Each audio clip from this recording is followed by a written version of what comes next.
دا د خدمت خیریه بنسټ لخوا کومک سوی له بېوزله کسانو سره هغه کسان چې اقتصادي وضعیت یې خراب ده.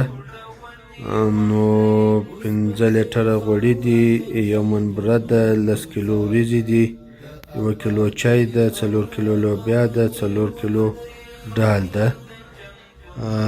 په مجموع کې 15 نفره وو.